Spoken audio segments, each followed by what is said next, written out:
I think the thinking is you step up as a leader, right? I'm going to do something that no one else is going to do, right? But if you take a step back and you allow people to be a part of that, I think that's leadership.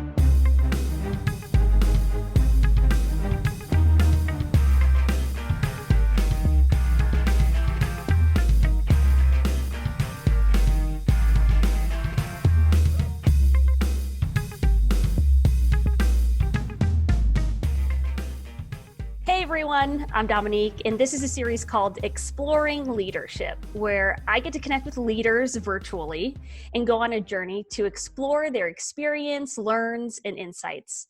Today, I have the privilege of chatting with my friend, Matt Reyes.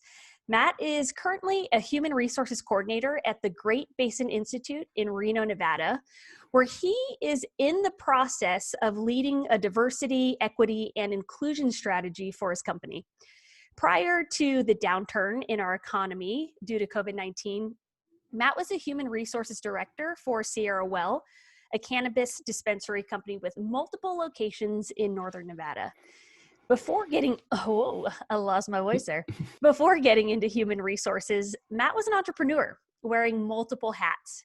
He founded and ran a bike courier service in downtown Las Vegas called Sin City Portage, as well as was a freelance multimedia producer where he supported several video projects from music videos to news to documentaries. Matt studied anthropology at UNR from 2006 to 2009, and more recently also completed an extended study for human resources management in 2019. In his spare time, after Matt prioritizes his family, he also enjoys reading, writing, painting, and fly fishing. Matt also practices and teaches Kung Fu and loves to ride his motorcycle. Matt is a free spirit who challenges himself and others to look at the world through many different lenses and perspectives. Matt and I worked together almost 10 years ago at a technology company. Since then, we've both advanced into our current leadership careers and have been lucky to cross paths again. I have always admired his ability to reinvent and grow himself, as well as his passion for personal development. So I am tremendously looking forward to this conversation to explore Matt's unique journey and leadership experiences. Matt, thank you so much for your time today, and welcome to Exploring Leadership. Cool. Happy to be here. Wow. Thanks for the intro. Yeah, man, you should feel great about it. So shall we jump into some questions? Let's do it. Okay, cool. So let's go back just a little bit, and we're going to talk about your education. So as I mentioned before, you studied anthropology at UNR. That's in Reno, for those who are not familiar with it. And can you share with us how your education in anthropology guided your career in human resources, or has it been something else that is underlying that maybe has driven both? So I think jumping into why I chose anthropology, like I came from a background of audio, video production, film, as you mentioned, news. Um, but I felt like I was more interested in learning about humans. I wanted to know what kind of drove, social norms amongst different um, cultures around the world. Why are we so different, or are we that different? Other than the physical representation, are we that different? And I don't think so. Studying anthropology opened my eyes to understanding that, yeah, aside from, the social norms that we all invent to kind of navigate, where we live regionally, um, it all comes down to what's that human experience like. And so that's what really kind of drove why I chose anthropology.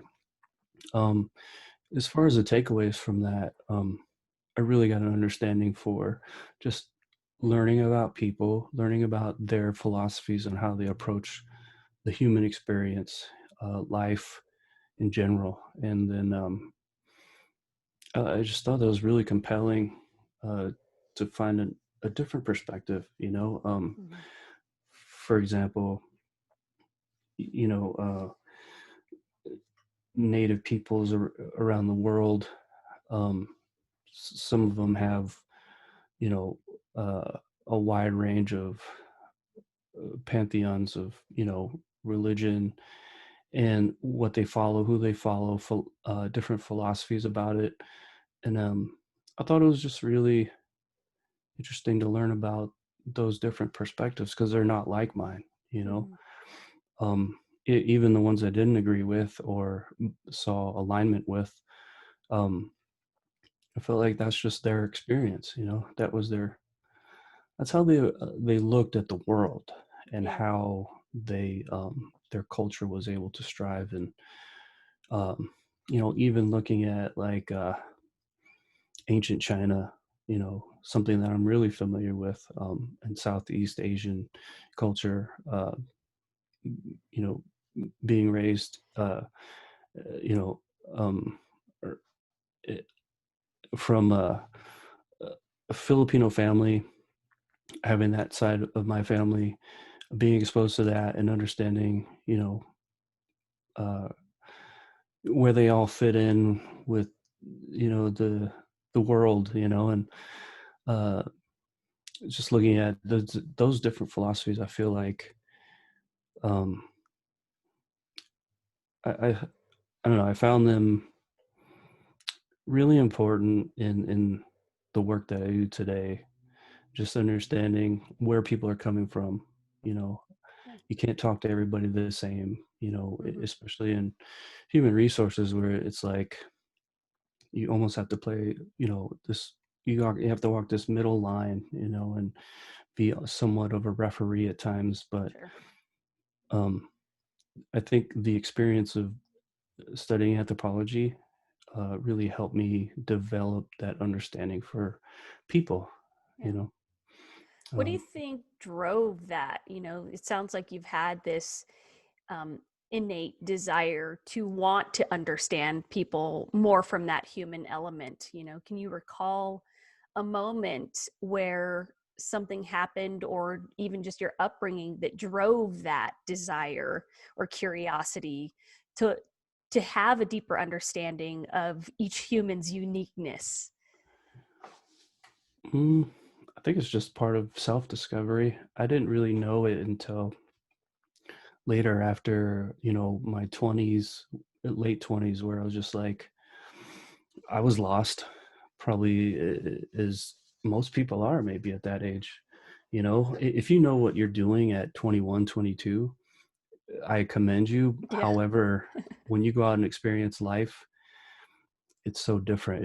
It exposes you to so many things, and I want to understand why and how people tick, you know. And I read a book by Alan Watts called the Taboo of Knowing Self or Understanding Yourself, you know. And um, life isn't so black and white when you're young, and it's like you discover all these gray areas and how people, uh, you know, navigate and their understanding of these gray areas as they experience life. And I always felt like that book itself was kind of a turning point for me to go, wow, I have to really look at things. One, I have to look at myself and understand what is my human experience like versus, you know, what other people's experience is like, and then how do we kind of coexist, you know, Mm-hmm. without ruining each other's human experience, Yeah. you know. Yeah. And so, how has this played a role in benefiting the work that you do now, right, in human resources? How have you found that to really just add value to the experience that you're giving, that you're curating as a leader? It makes you a great listener, like really listening, you know, not just waiting for someone to stop talking so that you can interject, but really listening and going, whoa, I'm here, you know, I hear what you're saying, you know. And I do that with my son now. It's like, tell me what you're experiencing so I know, how to, one, understand, Mhm. and then two, maybe we could talk through it. And adults are no different in that Mhm. aspect, I think, and that provides value in the role that I play for being, an HR person, is like just really, really attentive Yeah. and understanding people. Yeah. Get to demonstrate genuine care is what it sounds like. Yeah. That's Yeah. awesome. Let's talk a little bit more about human resources, but specifically human resources in the cannabis industry. Uh, Hmm. I would assume in almost Hmm. any other industry that you probably wouldn't want your HR director to know your involvement with cannabis. Hmm. But you got into that industry as the state of Nevada legalized recreational use and the cannabis industry transitioned from just medical use to recreational use as well. And so that transition had to have several challenges and obstacles, I'm sure. So, how did that impact and even potentially stretch and grow you as a leader that particular season? So entering the cannabis space, obviously it has its, uniqueness and novelty to it for sure. But after a while, you start looking at the work that you're doing, and then you go, okay, I'm taking cannabis out of the equation. Mm, Then it becomes real work, and looking at it just like any other industry. I thought that entering the cannabis space was like entering the startup technology space, and that these were so new, especially in Nevada. These were such new, uh, opportunities for hmm. people. And I don't know if others looked at it that way, but that's how I looked at it. I looked at it as a startup company, Cool. um, selling a widget, Hmm. for lack of a better term. So I approached it in that way. And then once I started realizing how, critical the human resources aspect was needed in that space, then I just started actually just, um, I developed an educational plan for the company I was working for, Sierra Well, and then that got adopted by the CEO. And then eventually I just carved my own, because they didn't have anybody doing any HR. It Wow. was it was just like supervisors, managers, hiring people, you know, um, just, yeah, your basic like mom and pop shop. And then Sure. it evolved into something bigger than that, bigger than I think what the the um, the founders and the CEO thought it was going to be initially. So once once it grew, I just started applying um, a lot of the basic HR concepts within that company, and yeah, it grew over time. It didn't happen overnight. It was implementing different policies, procedures, understanding you still have to follow Nevada state law, federal law when it comes to employment. Yeah. Understanding what the Department of Labor requires of companies, because cannabis is, no cannabis company is no different than any other than it sells cannabis. So Sure. if you look at it like that, um, then it makes a lot more sense. And so when developing the HR department and my role as a director, um, I would, and you would see people come in for interviews and thinking that, it's like, we're selling weed out of the garage. No, it's not that. It really is. So if you were, initially, if you got into the industry early on, um, that's where I think the stereotype, weed head or Sure. whatever, there were people for sure Hmm. in the industry that were that, yes. Um, but I worked to change that, so I was getting some really qualified applicants that came from all types of different industries. And on to that point, people coming in from different industries, you have to kind of understand what they bring to the table experience wise, Hmm. not necessarily cannabis related. Totally. Yeah. So I grew from that as a leader because you kind of had to step out of that novelty realm of thinking like, this is so cool, this is fun, you know, thinking, oh yeah, we're in the green rush, we're going to be rich or whatever. Hmm. If you step out of that, I was able to really gain some good experience, great knowledge, um, and grow some really, really good managers out of that. That's awesome. Is there, you were talking about, I think of, you said startup, right? And you said mom and pop shop, Mhm. and how it sounds like initially there was the stereotypical type worker, or even I assume managers that were there at the company. Out of all of that, what was the hardest part? I know you're creating policies for a company that had never had them, right? They didn't exist yet. And so was there something in particular that you were just like banging your head against the wall because you're like, oh man, like this seems like it should be so simple, but people aren't getting this. Um, how to manage people. Yeah, That's the hardest thing. Like, for sure. I would literally, yeah, bang my head on the table. Like, it's just mind blowing that, you know, in this day and age, and with all of the access to knowledge that we have, Hmm. that, it, um, I guess managers, supervisors, assistant managers, whatever you want to label it, if you're looking to become a leader, um, in wherever you're at, you know, think about where your mentors are, and that was one of the challenges I Mm. felt like that I also was banging my head against, is that I was identifying talent within the company, um, and trying to help them understand, like, you know you can't talk to people in that tone or that way. I'd give, it's just your daily kind of advice, like you can't talk to people like that. Yeah. I know what you're aiming for.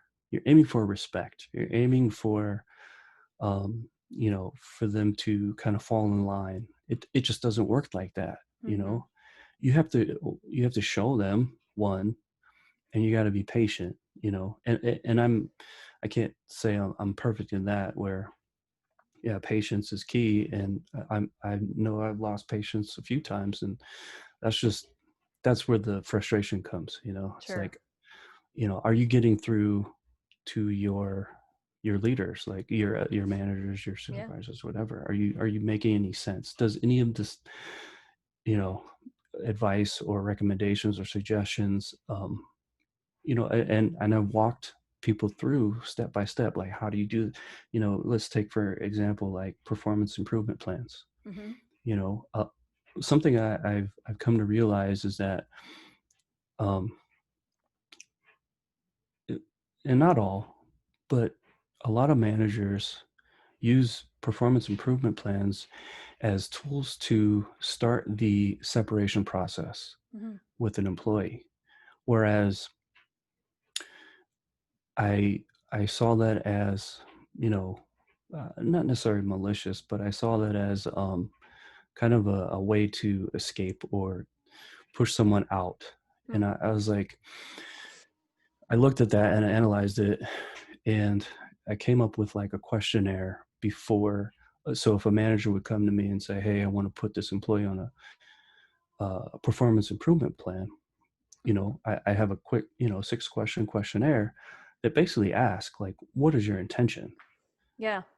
If you're not wholeheartedly in this for their improvement, then this is the right thing for it. Yeah. And if you can't answer these wholeheartedly, you can't answer these questions like, what's your intent? Then I don't think this is the right step. You Yeah. know, so those are some of the frustrations, in trying to help leaders become better at leading, or managers better at managing their people. And then not just people, but time, Yeah. managing time as well. That's also something that is frustrating to help people identify time management. Yeah, for sure. That's a whole other ballpark, right? Yeah, yeah, Were some of the managers, during this season, right, where you're coming on with this company, did they have leadership experience already? Were some of them new? Maybe some of them had experience. What did that look like? yeah. You got a variation of leadership. People come from, obviously, if you're entering cannabis, you don't have a lot of cannabis experience, Sure. but you don't need that. You don't need that. You need, something I was always really adamant about was, okay, what are we hiring for? Hmm. Look at the job description in detail. Look at it in depth. What does a qualifying candidate look like? Yeah. Okay, so maybe you're going to oversee 3 or 4 people in this role, assistant manager, whatever the case is. In, let's say, for example, retail. We had retail, we had manufacturing, we had distribution. But let's say in retail, for example, if you're going, you're looking at hiring somebody uh, to oversee some people, oversee processes, oversee, Hmm. opening and closing procedures, things like that, the basics. Do they necessarily need that leadership experience? Um, you know, I'm more open to look at somebody who has drive and a yearning to want to step up, take Yeah. on more responsibility versus somebody that comes in and says, I had 10 years retail experience Right. as a manager. You do, and that's commendable. But let's talk about, you know, who you've brought up. Yeah. Who did you extend your hand down to as you came up? And how did you do that? What does that look like? I love that. It's awesome. Yeah. So you were looking more for qualities, right, rather than experience. And I think in Yeah. all reality, a lot of leadership skills, they're transferable, right? You can bring with you, but as we've been talking about, the human element, right? How to talk Yeah. to people, Hmm. how to lead people. That is Yeah. definitely a little bit tougher to teach. Yeah. I mean, are you compassionate? Can you Hmm. show empathy? Not everybody who calls in sick is playing, tricking the game or playing the game or whatever, Yeah. like trying to get over. No, I remember um, a piece of education I picked up back in the day called positive intent, and I bring that with me. That's Nice. in my toolbox still. Would you be willing to explain that real quick? What that means? So positive intent. Hmm. Let's use the calling in sick example. Okay. Okay, someone calls in sick. How do you take that as a leader? You could look at it as, oh, this person, whatever. You may have some prejudgment or bias already Sure. about, this employee, right? And they just call in sick, and it just compounds, after time, over time, and you're like, it's easy to take that same road and be like, you know this person's just calling in sick because they want to go fishing. you know Yeah. um Trust me, I know all of them. I know all of them. um but or you could take the road less traveled and go, all right, this person's calling in sick. They don't necessarily have a great track record for calling out. I've seen their social, and Hmm. they'll call out sick and be at a party or whatever. Okay, fine. That's none of my business. It really isn't. you know um so if someone calls in and you're just like, okay, you're sick, you generally will believe that they're calling in sick. Yeah. you know Yeah. that's not. And so if you do that, that takes the burden off of you. Hmm. It really does. I think, just assuming positive intent, it's like, I can go on about my day and not have to worry, like, is this person gaming the system? you know Totally. I don't have to think about that. Yeah. This person does. Yeah. You know what I mean? And so it alleviates anxiety, stress, you know. Um, Obviously, it puts you at a disadvantage because now you're down a person, Sure. but you know, you have a crew already that's willing to step up, and that's where you identify other potential talent that wants to step up. Yeah, You know, totally. so you can change your perspective on it, and and then again, assuming positive intent, they come in the next day. There's no hard feelings. There's nothing carried over from before, you know? Totally. Yeah, you almost you remove this self-righteousness, I Right, guess, right. in a sense, right? And just decide to trust. You know, another thing I've seen too is where people get emotionally distraught over it. Hmm. You know, I've had managers come to me like, "Oh, this person called in sick twice this week." And I'm like, "Okay, so they called in sick twice this week. Yeah, uh, why are you letting it affect you like this? You know, why are you allowing it to kind of ruin your day? Well, now I got to juggle this. I got to juggle. Of course you do. yeah. You know, that's why you're in the position you are. So it's almost like I'm just going to hold this mirror up Hmm. and be like, own it.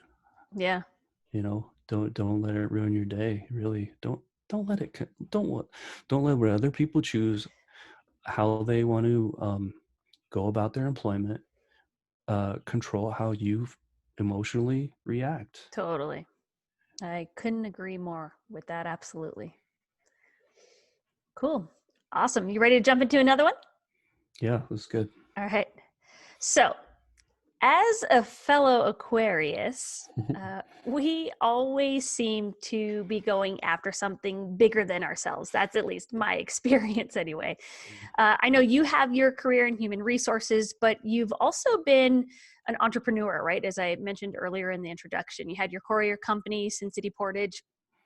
You practice kung fu, you run your own blog.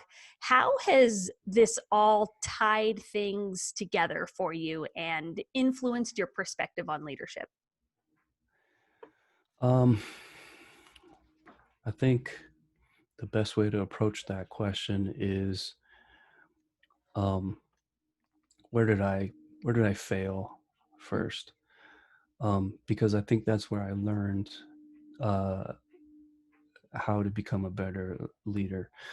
I think, you know, to kind of address, you know, being Aquarius, being lofty, having these huge, you know, bigger than yourself ideals, you know, Hmm. of how you can change the world and stuff. I think that's a great place to start. And I'll never let go of it because I think that's what drives my inspiration. It's like, oh yeah, I could do that. I could change the world, you know, by doing Yeah. this XYZ thing. And you know, taking for example now what I'm working on, you know, diversity, equity, and inclusion. Hmm. There's no way I could tackle that without all of the other failures that I've experienced before, because this is such a big thing. It's literally a barge Yeah. that I have to turn. You know, I have to steer a company in a direction they've never ever gone down before. How do I do that? Well, I've done other things in the past that are relatable that were Yeah. also very big. You know, you know, big. It's relative. You know Hmm. when I say big, but you know, starting the first bicycle courier company in downtown Las Vegas, in probably one of the hottest places to do that in summer to ride your bike there is Yeah. that's ridiculous. Like, why would you do that? Well, there was a need. You know, people work downtown, people live down there, and so everything that was happening, you kind of look at the opportunity and you go, okay, this is what I love to do. I'm passionate about this. How can I apply this to what's happening in the neighborhood that I'm living in? And so that's where that came out of. But the failures from that were I entered it thinking that I could do it myself. Mm. And that's a key point to where I'm at now, is thinking that if I could steer this DEI initiative by myself, you're out of your mind. Mm-hmm. And so I took that approach, and I'm saying now, I'm not doing this by myself. I'm going to rely on the people in the organization to help me do it. And here's how. I'm going to lay out a blueprint. I'm going to lay out, the first 3 or 4 steps on how we can start moving that barge. Whereas, you know, starting the courier company was like, oh yeah, I'm going to do all this. I'm going to do all that. I'm going to do this. Then I'm going to do that. And I literally stretched myself thin. That was Mm, another mistake. That's yeah. another failure. Yeah. It's like you spread yourself too thin, thinking that you could do it all yourself, and you really can't. Thinking about, you know, as a multimedia producer as well, and trying to organize a production group, because you can't. Again, it's something that you can't. I thought it was easy to just kind of like stay in your own lane, do what Mhm. you do, and it will grow. Wrong. That's the wrong way to think. You know, and I've learned from that as well. Let's see. Before all of this, another failure was, and I mean, there's a lot of little successes out of all these, Sure. these ventures, but studying kung fu, I was taken under tutelage by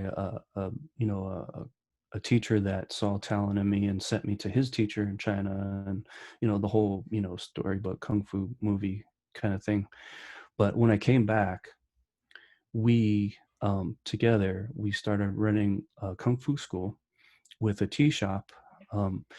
And I knew nothing about business. I knew nothing about retail. I just wanted to teach kung fu. Yeah. And I learned a ton from that. I learned that he was also trying to do it himself. And so I Mm. was trying to like step in and help where I could, be a teacher, kind of schedule classes, bring in new students. And this was long before like social media.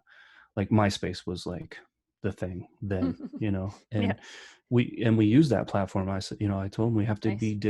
we have to be digital if we want to reach kind of a different demographic. Word of mouth is helpful, um, but understanding that if we want to extend our reach, especially during a time when like MMA was becoming a lot more popular, Sure. um, over traditional martial arts, Mm. that was something that we had to come to realize that was going to be a challenge for Interesting. us in growing our student base. But just learning from all of those, you know, those examples that I shared with you, it have helped me become like a person in a position now where I understand kind of, as a leader, you, you don't actually, leadership is, I think the thinking is you step up as a leader, right? Mm-hmm. You step up. I'm going to do something that no one else is going to do, right? But in some regard, you're actually, if you take a step back and you allow people to be a part of that, I think that's leadership too. You Absolutely. know, allow people into what you're creating, what you're doing.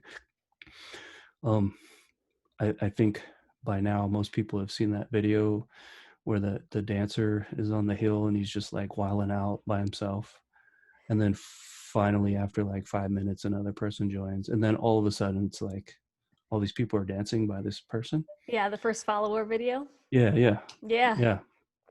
uh, I still think about that and it still rings true. Yeah, starting a bicycle courier company in Las Vegas, downtown Las Vegas, especially during summer, that's crazy. Go dance by yourself. But I did, Hmm. and then other cyclists came to follow. Yeah. So I'm not the only one, and I knew it. You know what Yeah. I mean? Um, and that's how I'm approaching this DEI with this organization now. Is I'm going to go out there and dance like hell, and hopefully, other people see that diversity, equity, inclusion are as important to dance about. So Yeah, absolutely. Let's get into that. Let's talk yeah, about that. yeah. I know that is just such a relevant topic right now. So Obviously, right? Our country is extremely racially charged at the present time, and it has been since the killing of George Floyd and obviously so many others. And we're also in the midst of a pandemic on top of all of that. And wow, this whole election, too, that's been wild as well. So, these times right now, in these times, we're already facing very unique challenges, such as running businesses more virtually. And that is impacting our human connection, right? We've already talked a lot about humanity. So, how have you been able to address this racial tension and disparity in your workplace, particularly with these unique limitations? So tell us more about this project that you've been working on. Yeah. No, definitely. If you're able to navigate through this without having any kind of mental breakdown, man, I applaud. I Yeah. applaud that, because right now, with all these unique challenges, I was even, you know, uh, I was broken down by it. Mm. There was a point during, when all this was happening, that it's so mentally racking on your Yeah. psyche and your physical, where it's like, dang, I don't know what tomorrow's going to look like, kind of thing. And you can actually lose sight of kind of where you're headed, what you're doing, you know. Yeah. But you know, and thinking about how how am I going to get this initiative off the ground? Um, I I held our first I held our first DEI committee meeting. So I created a committee Cool. at my organization, and open invitation, come in. You know, I'll have an agenda, and I'll lead by through that agenda, and whatever we talk about outside of that, hopefully, sparks more conversation, comes to more solutions, things like that. But the first thing, like the premise of it, was really understanding who was going to attend. So in this organization, Mm-hmm. it's very few minorities, to be honest. Mm. And so knowing that going into this, I said, in talking about diversity, equity, and inclusion, I want you all to kind of think about not your experience. Mm. How do you do that? Well, don't be afraid to be wrong. Don't be afraid to Mm. say the wrong thing. I think being politically correct right now and trying to understand this is not the right approach. And I also think that waiting for leadership, waiting for Mm. the word to come down, for direction on how to do it, is the wrong approach, because that takes out the inclusion part. Mm. So with that, I'm just like, okay, let's understand each other's experiences. Whether you call every you know Latino person Hispanic, or you call them Latino, or you call them from Mexico, whatever the case is, okay, that's what you know. Yeah. Let's fix that. Let's fix that. Yeah. You know what I mean? If you don't know what to call a Chinese person, or if you don't know what to call, or you don't know how to talk about it, let's start there. Think having a level of acceptance of just knowing that I don't know how to talk about it is a really good first step. Yeah. So with this committee, I'm just trying to keep that door open. Like, if you have a question, I'm not afraid to talk about it. I'm Nice. not afraid to say the wrong thing, and I'm going to say the wrong thing. Yeah. Not because I want to offend somebody. It's because I just don't know any better. Mm-hmm. You know, and in developing, like, the approach for, how do we, you know, um, expand our outreach to um, um, underrepresented groups, Yeah. from a recruitment standpoint. How do we do that? Mm. um, I don't know every answer, but I do know about the experiences that underrepresented groups have and their challenges that they face. So, Mhm. you know, do you, as a recruiter, do you think about the challenges that uh, someone from underrepresented group has? Like, are you thinking about in your daily, are you thinking about their transportation? Probably not. Are you thinking about their digital access? Probably not, because you have a car, because you have digital access all day long. You have the ability to open up a laptop, and apply to 20 jobs if you wanted to. Whereas if say somebody, works in a car garage and they want to do better, they want to advance their career in something that more intellectual, less, labor intensive. Mhm. Um, they're in a garage. They don't have access to that all day long like you do. You know Yeah. what I mean? So you have to think about that experience first. Like you really have to put the other person's shoes on.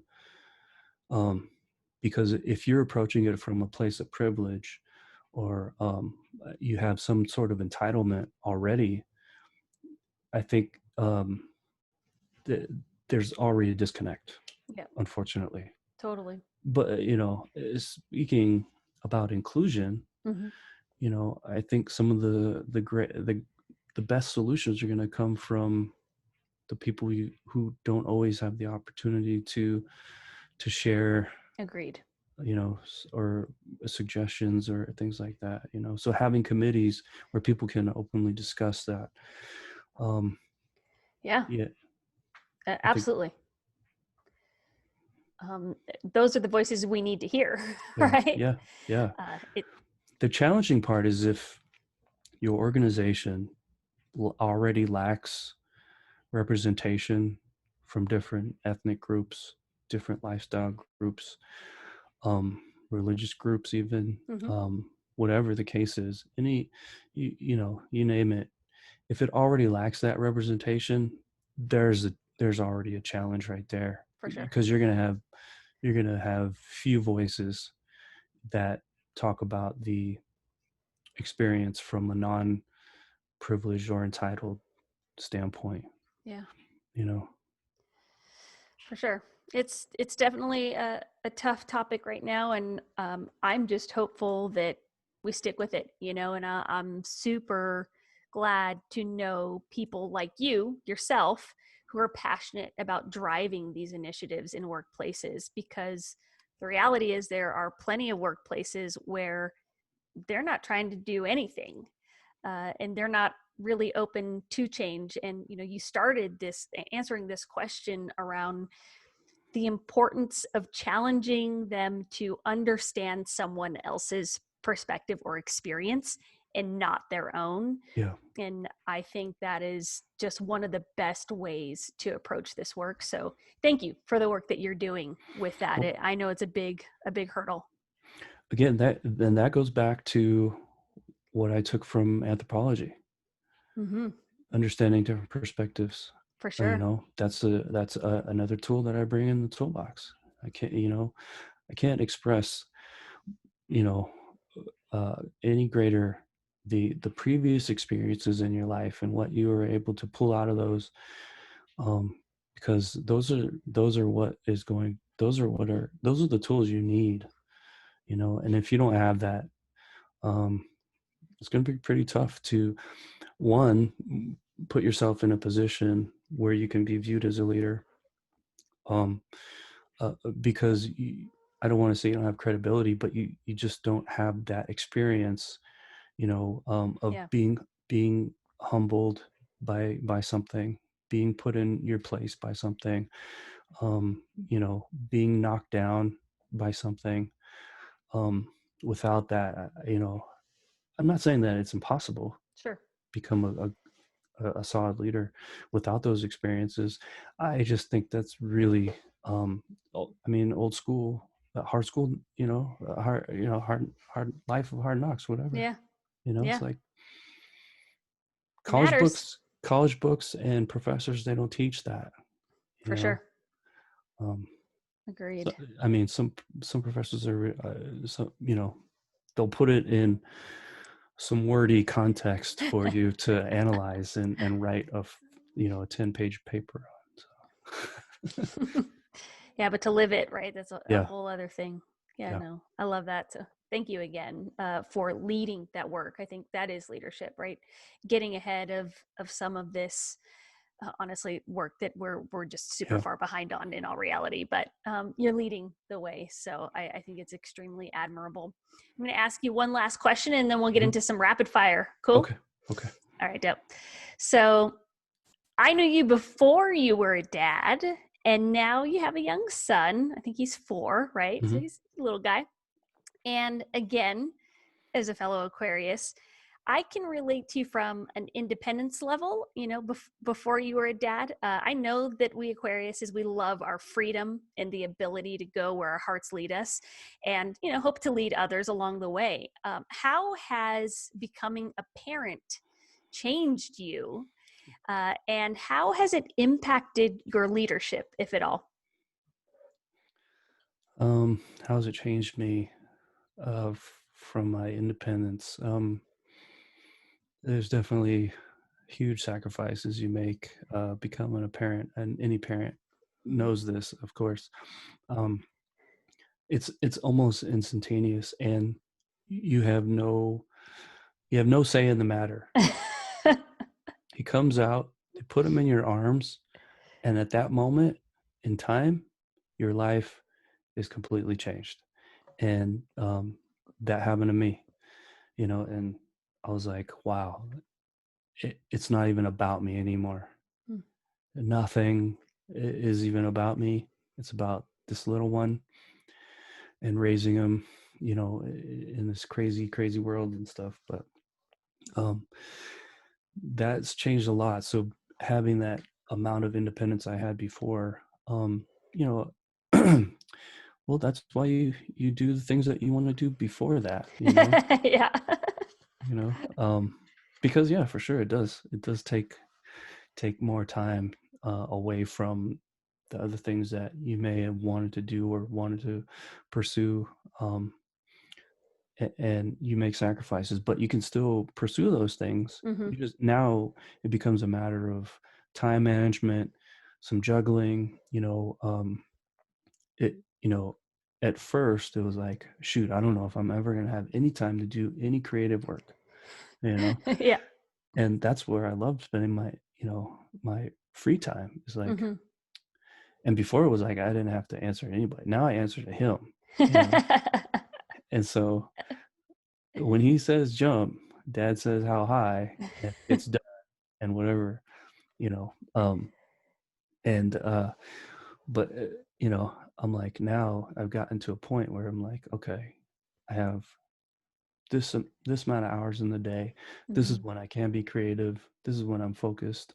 Being a parent, um, all of those things. You just juggle it. So did I lose some independence in the beginning? Sure. Did I recover after some time? Yeah, I totally did. So Yeah. um, it's the big sacrifices you make initially pay off later. So that's how it's changed me a bit. And then as far as impacted me as a leader, Hmm.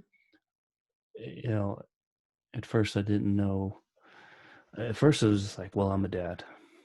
You know, what does that mean? Being, Hmm.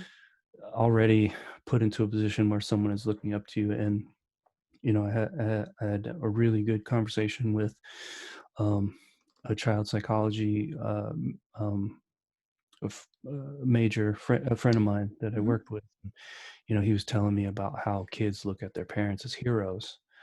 Um, and I took that with me, and I still think about that, every single day. Like our kids look at us as heroes, Hmm. so what's the kind of hero I want to be, Hmm. you know? So that's how I look at it from Cool. a leadership standpoint. Um, what do I want him to remember as he was growing up? Will he think about some of the chats we've had um, in making his decisions, Yeah. later on? Will he think about, is it right or wrong to take, a toy from another kid, those kinds of things. Hmm.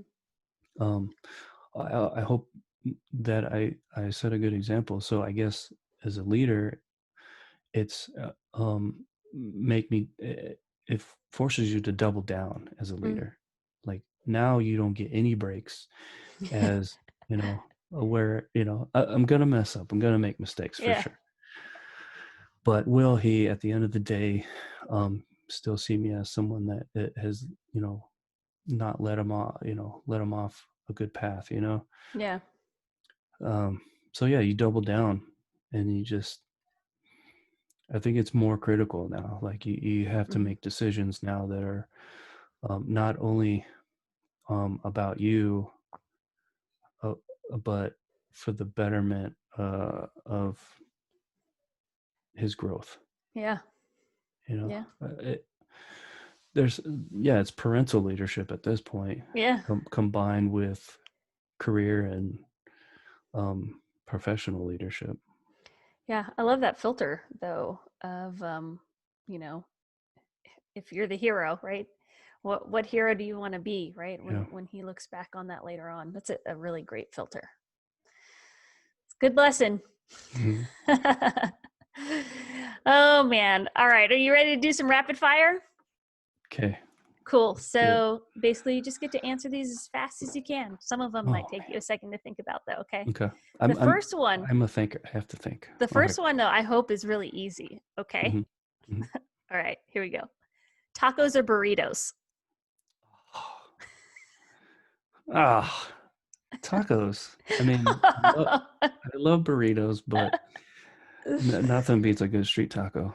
That's true. I do like street tacos, but Mm, I'm always going to go for that burrito. yeah. Yep. All right. What's your favorite quote off the top of your head? Mm.